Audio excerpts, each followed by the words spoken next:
All right, it's only 110 degrees in the shop today. It's July 18th. It's kind of a nice cool day. Anyways, we got a 78 XS 1100, and someone had a great time in the 70s with this thing. So we're gonna make some massive improvements to it, but we're gonna start with the seat, kind of step by step.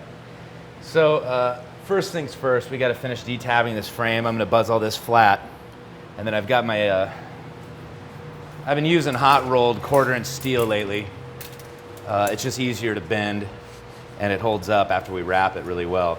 So what we're gonna do is just kind of step by step, we're gonna lay the side frame rails down, then we're gonna hug the tank, we're gonna make the cowling, we have to clear this ignition unit, and then we're gonna make a nice cowling, kind of match the teardrop style of this tank.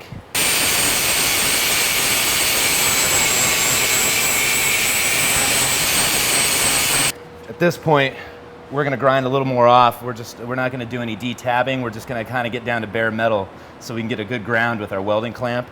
And that way, on this frame, I think the best route is to actually tack the pieces as we go and then cut them off later.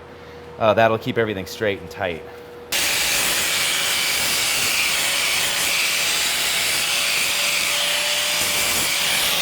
We're gonna lay these rails down, but we wanna get the effect of hugging the tank. So what we're gonna do is we're gonna bend the ends of these out maybe, I don't know, maybe 10, 15 degrees. That way we can kind of match that outside line of the tank, and it'll just sort of bleed naturally in. And in the end, it's gonna create more of an hourglass effect. I think that's the right approach on this particular seat. Turn these down. That ought to be enough. All right.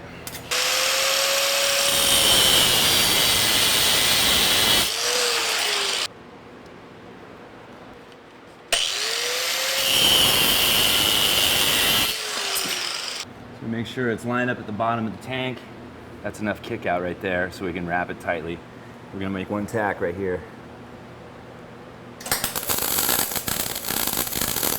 Then what I like to do, make sure everything stays in place, is to run a couple more tacks, and then like I said, we're gonna buzz them off later.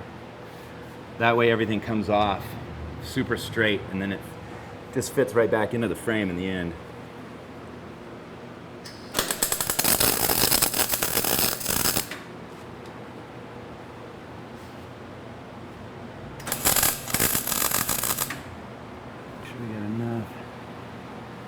Make sure that it's even in the end.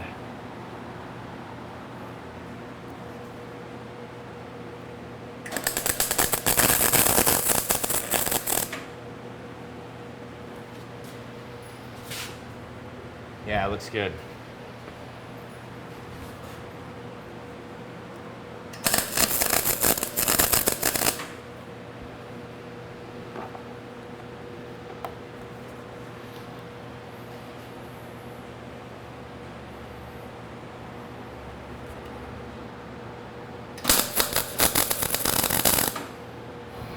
All right, that's how we started off for our main rails.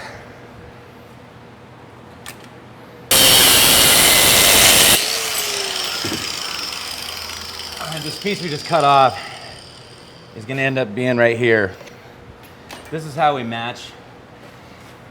It's always a good effect to have the same angularity of the tank just bleeding into the seat. So we're going to bend this, and what it's going to do is lean up against the tank. And then we're going to make two side rails that come in and hug around the sides of the tank. You'll see as we come along, you'll kind of understand what I'm saying here.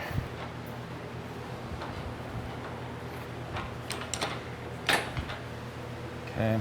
You always get a straight edge to that mandrel when you put it in, so you want to get rid of that and make sure that the bend is uniform.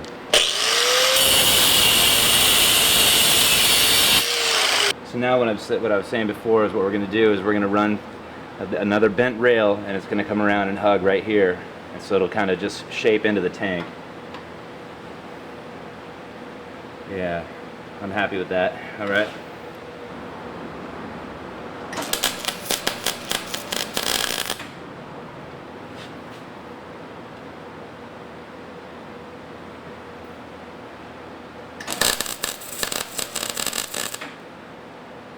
And the benefit of the hot rolled steel, it's a little more malleable.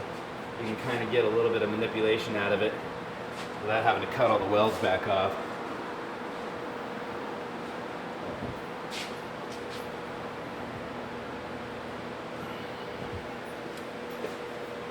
Yeah, that's good. And then be mindful, like after this is upholstered, it changes the tolerance. So I always pull that rail off anywhere from 1/8 to 1/4 inch, just to make room for the upholstery, the foam, the leather, because it's all wrapped around this framework. And so you want to make sure that you don't get too tight on the tank.